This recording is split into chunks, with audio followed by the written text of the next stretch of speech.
It's another day. Karibu tena kwenye A-News kupitia East Africa TV. I hope uko poa. Hope you enjoy yale mastori yote ambayo tumekupatia ndani ya A-News kupitia East Africa TV.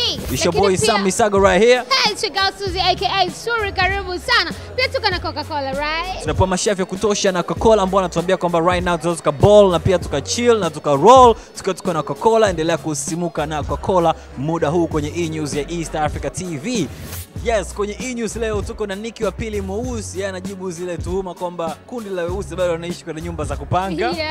Nyandu kama binadamu mwingine au kama mtu mwingine, ana mawazo yake, ana mtazamo wake wa kimaisha na kazi zake na kila kitu. Yes, tuko pia na Pam Dafa ambaye yeye watu wanataka ni kujua ni kwa nini anajishaua sana. Anajishaua vipi kwenye Instagram? Kwenye Instagram siku hizi anauza muziki. Ni msichana ambaye anajitambua, pia nipo katika mahusiano kwa muda mrefu sana. Kwa hiyo siwezi nikasema ninajiuza ikiwa nina matarajio ya kuja kuolewa. Lakini pia kutoka Bongo Flava tuko na director maarufu wa video kutoka Kwetu Studios, Msafiri. Upande wa movie ndio imestack, lakini kwa music video kila siku unaona kazi mpya na watu wanapenda. Stay tuned for that kwenye KKM leo bana. Kutoka katika mitandao bana.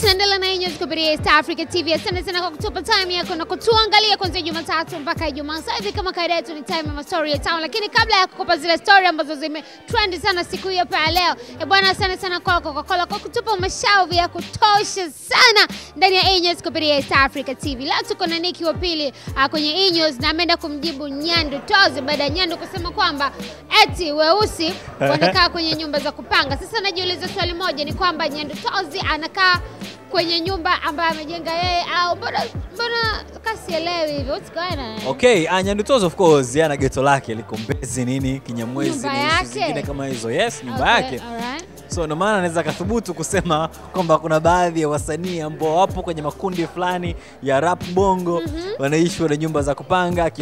Alipokuwa anazungumzia mafanikio ya kundi lake of course la Boshen of Bitozi, tulizungumza na Nikki wa pili juu ya hilo, lakini pia tulizungumza na Nikki wa pili juu ya zile comments ambazo zinatoka kwa mashabiki wake kwamba kwa sasa amekaa mbali na muziki na aina fulani ya ujumbe kwenye rekodi zake, kiasi cha kwamba siasa na imetawala muziki wake, siasa pia imetawala jumbe zake tofauti kwenye mitandao yake ya kijamii. So tumezungumza na Nikki wa pili juu ya hilo. Nikki wa pili ni miongoni mwa wasanii conscious kwenye hip hop Tanzania, anafunguka zaidi. Mimi nafikiri wale mawazo ya Nyandu, na kila mtu anake kuwa na mawazo yake na mtazamo wake, na yeye hivyo ndivyo amevichagua kuja kuviongea kwenye media.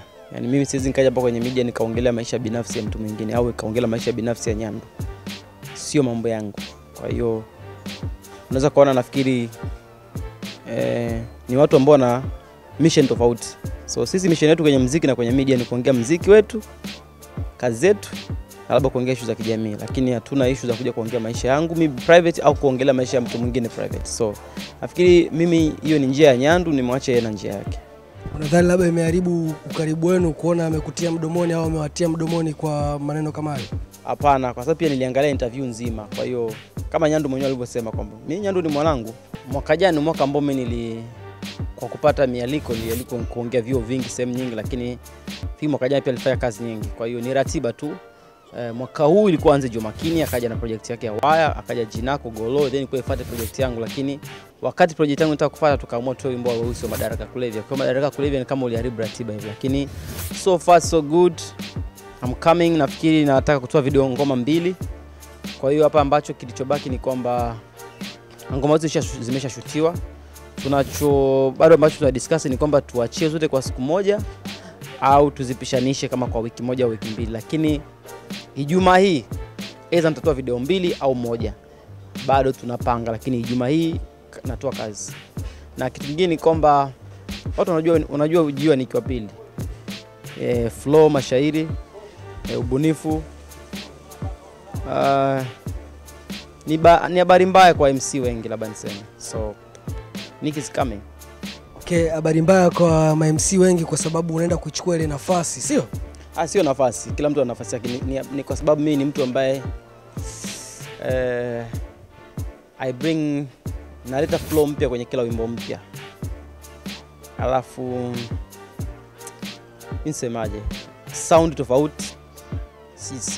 Sijarudia sound, alafu it's a hit labda niseme. Nafikiri wimbo ambao tukishautoa utakuwa hit.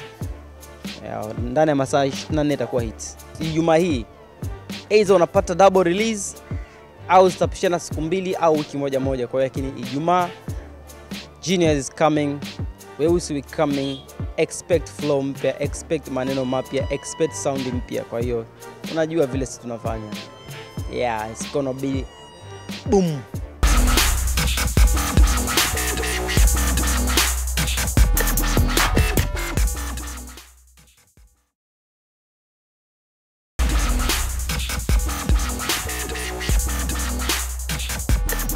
Pamdava leo uko ndani ya News kupitia East Africa TV. Bwana, kuna picha na video ambazo zinasambaa sana kwenye Instagram zikimuonyesha Pamda akiwa anajishaua sana na video zake ambazo zimefanya watu waanze kufikiria kwamba labda inawezekana kuna kitu anauza muziki sasa kama anauza muziki online. But anyway, Pamdi miongoni mwa wasanii maarufu kwenye Bongo Flava hit makers of course, anapokutana na kaka yake Mason Selector. Leo tunaye kwenye News ya East Africa TV ni baada ya kuwa na tetesi kwamba anajiuza mitandaoni hasa Instagram, kutokana of course na picha ambazo sometimes huwa anashare na baadhi ya watu ambao wanamfuatilia, na hizi video pia ambazo anashare katika mauno on Instagram. Pamdi tunaye kwenye News.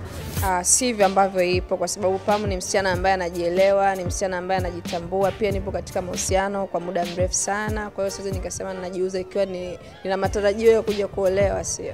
Unasema? Na matarajio na mimi ya kuja kuolewa, kwa sababu hata kama nafanya muziki, nafasi ya mwanamke itabaki tu kuwa nafasi ya mwanamke siku zote. Muziki ni kazi kama kazi nyingine ambazo watu wengine wanafanya, kama ni biashara wengine wanafanya biashara zao. Pam pia anafanya muziki kama biashara, kwa hiyo mwisho wa siku na mimi nafasi yangu itachukua nafasi kwamba lazima na mimi niolewe. Labda mipango hiyo ishaanza kufanyika, kama kuchumbiwa, kutolewa mahari, huyo ambao uko naye ameshatoa barua ama bado design anaibaiba hivi? Nipo katika mahusiano ambayo ni strong, yani kama naweza nikasema tuko kwa muda mrefu sana, unajua. Kwa hiyo si jambo jema kwamba kusema watu watafsiri eti Pam anafanya hivyo kwa jinsi labda ya kujinadi, kwa sababu wanaokuja kwenye show za Pam wanaelewa tu kwamba Pam ana uwezo gani, na Pam huwa ni mtu wa kucheza kuanzia anazaliwa mpaka hapa. Napenda kudance. Ningependa tu kuambia kwamba waelewe Pam ni msichana ambaye anajitambua, Pam ni msichana ambaye pia anapenda kucheza, Pam ni msichana ambaye hata siku moja kwenye show yangu huwezi kukuta eti Pam naimba nimesimama, lazima nicheze. Kwa hiyo wale waliokuwa wanasema da Pam unakuwa bonge siku hizi unazidi kunenepa, huwezi kucheza, ndio hiyo ilikuwa inaonyesha tu kwamba Pam still yuko vizuri na bado anaendelea kuwa vizuri. Yale mauno still yanaongezeka. So kama hujapata kuona get Pam the official Instagram, utaziona nyingi sana hivyo. Unaambia nini East Africa TV? Tutegemea labda kuna kazi yako inakuja hapa karibuni? Wategemee kazi mpya baada ya mwezi Ramadhani. Kuna kazi mpya ambayo Pam ndio nimebadilika kidogo na jinsi ambavyo wameweza kunizoea, na watu tu watambue kwamba Pam sio nafanya afro pop, huwa naweza nikaimba hata dance au reggae. Kwa hiyo wategemee tu muziki mzuri.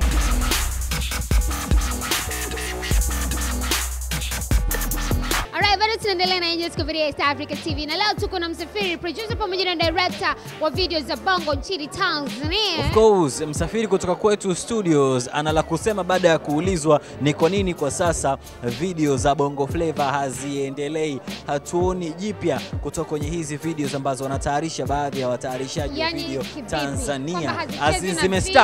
Zimestack kwenye magari, zimestack kwenye kuonyeshwa ndege na manyumba ya kifahari. Hatuoni ubunifu zaidi kwenye hizi video, na Msafiri amesema kwamba kilichokuwa stuck, kilichogoma kuendelea Bongo sio video za Bongo Flava, ila ni Bongo movie. Fupi ni kwamba tasnia haijafikia hapo wanaposema watu wanasema imestuck. Mimi nafikiri upande wa movie ndio imestuck, lakini kwa music video kila siku unaona kazi mpya na watu wanapenda. Na kifupi ni kwamba kama hatujafanya video sisi, maana yake wasanii watapata tabu sana, kwa sababu wasanii wanatutegemea sisi. Unaona sasa hivi audio huwezi kuisukuma, hata uisukume vipi haiwezi ikahiti. Inategemea video zaidi. Kwa hiyo ni ngumu kusema kwamba imestack na haiwezi kustack. Bwana, umetia neno hapo na hilo neno linahusu Bongo Movie. Unasema Bongo Movie imestack. Kitu gani kinakupelekea wewe kuona Bongo Movie imestack? Soko la mauzo ya Bongo Movie limeshuka, na ukitazama sasa hivi watu wengi walinunua deki manyumbani kwa sababu ya Bongo Movie. Sasa hivi hawatumii zile deki. Ni kwa sababu tu ya soko limeshuka. Watu hawanunui kama ilivyokuwa mwanzo. Na hiyo naweza kusema kwamba limeshuka soko lake na imestack kwa sasa hivi. So labda tutapokuja na vitu vipya, maana yake tunanyanyua tena soko ili tuwafanye watu wapende. Watu wanataka kazi nzuri, wanataka vitu vipya. Mara nyingi tunafanya video aina yoyote tu katika muda wowote, lakini kibiashara kwenye mwezi video nyingi tunakuwa tunazipeleka mpaka, na hata demand ya watoaji wa video pia na yenyewe imepungua. Watu wengi hatoi video sasa hivi. Wengi walifanya kabla ya huu mwezi, wanasubiria karibia na mwisho wa mwezi wanaachia kwa ajili ya kupata show za Eid. Mara nyingi inakuwa hivyo, na nimeshafanya video 2 za kaswida toka mwezi umeanza. Kwa hiyo yani unaona tu kwamba tumebadilisha kidogo aina ya videos. Na kazi pia zimepungua mwezi huu. Yes, zinapungua kwa kiasi kikubwa sana. Na ni kwa sababu pia hatufanyi kazi kwa mapumziko karibia mwaka mzima. So ikitokea kama hivi na sisi wenyewe tunapumzika kwa kiasi fulani. Pengine kuna msanii ameshataka kufanya video na wewe akakutumia audio ukaisikiliza na ukaona hii maudhui yake yatakukosanisha kidogo na Mwenyezi Mungu na ukaikataa. Ni kweli nimekutana na hizo changamoto, lakini mara nyingi huwa namueleza mtu na fact na anaelewa. Umeona? Wengi nawaeleza, na imetokea sio tu kwa wasanii hapa, wasanii wa nje ndo zaidi. Kuna msanii kwa South Africa, nyimbo anataka kushuti yani haiendani kabisa na mwezi huu. Kwa hiyo tumemwambia tutachelewa kwenda South Africa kwa sababu pia ya huu mwezi.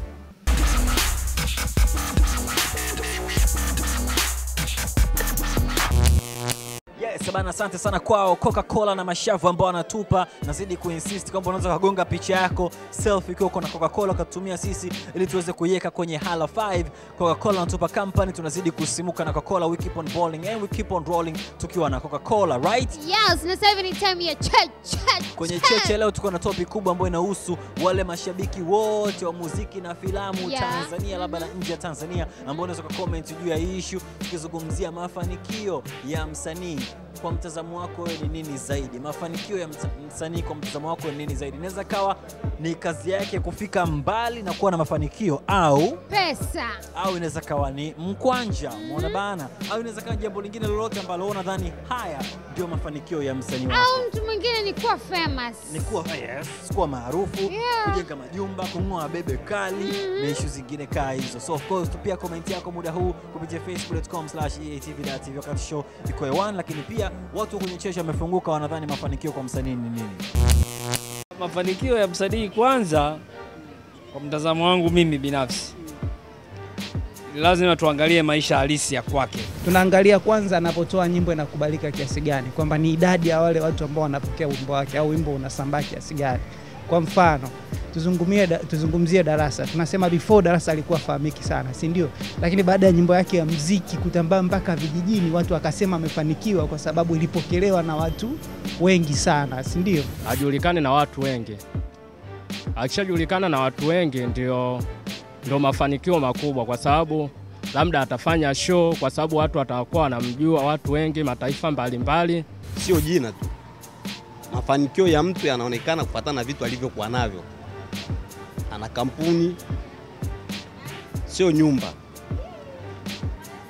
Ana makampuni yameajiri watu wanaofanya kazi pale. Awe na nyumba nzuri, aishi vizuri. Mtazamo wangu mimi ni huo. Sio msanii alafu unaishi vibaya. Oe hai, hapana. Bana, sana kwa ambao umetazama show. Hii ni East Africa TV, ni E-News. Mimi naitwa Sam Misago. Bana, mimi naitwa Suzy aka Sura. Sana kwa kutuma picha zako pamoja na video za Hala 5. Coca-Cola pia tunashukuru sana kwa kutupa mashavu ya kutosha. Every day sema ile yako. Every day from Monday to Friday. Kama vipi, we out.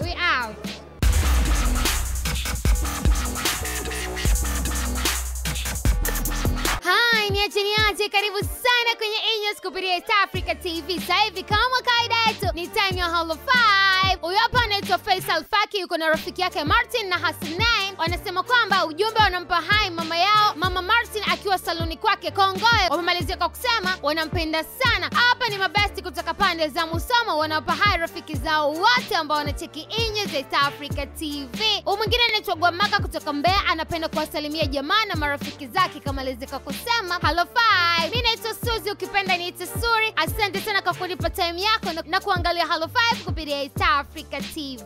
Bye bye. E-News.